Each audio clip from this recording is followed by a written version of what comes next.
Вметнување во постоечките или со целосно нов закон ќе се имплементира правичната застапеност.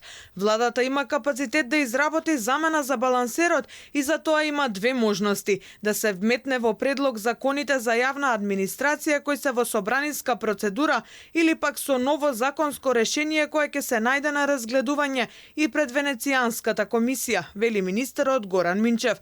Во моментов јавна администрација не подготвува предлог закон, но можно е да биде прифатена и нацрт верзија од коалициониот партнер Вреди, но без брзање. Треба да се најде решение за во иднина, повторно да не се најдеме на укинување од Уставниот суд, вели Минчев. Нацрт верзија јас се уште неам виден од нашите коалициони партнери, но се надевам и знам, убеден сум и сигурен, дека во владата има политички капацитет да се најде едно законско решение кое што на крајот ќе биде пратено до Венецијанската комисија со цел да биде квалитетно, да биде справедливо. Законското решение за правичната застапеност ќе помине низ сите филтри на јавна дебата, како што тоа сега е пример со предлог законите за административните службеници, најави од Министерството. Универзитетскиот професор Борче Давидковски очекува што поскоро да се донесат реформите во администрацијата, но да се земат предвид одлуките од Уставниот суд. Едната одлука е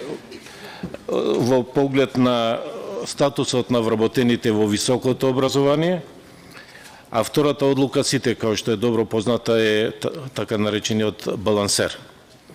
Тоа е многу битно прашање, кое што се надевам дека дали со посебен закон или во овие закони ќе бидат имплементирани.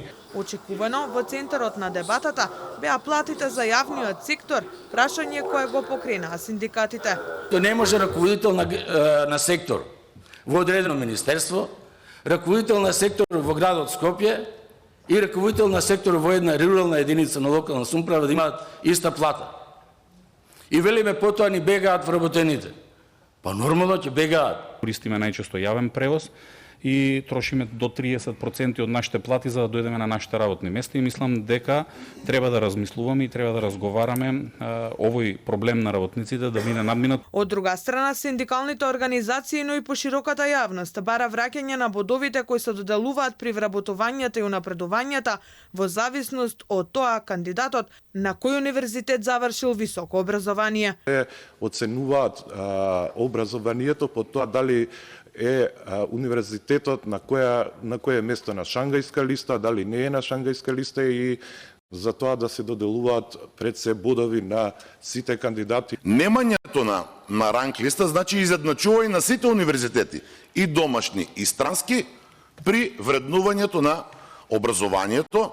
Универзитетски професори, антикорупцијска како и невладиниот сектор дадоа своји забелешки за новите предлог 3 закони за јавната администрација, кои според Минчев ќе се врадат на преработка и во нив ќе бидат содржани мислењата на засегнатите страни.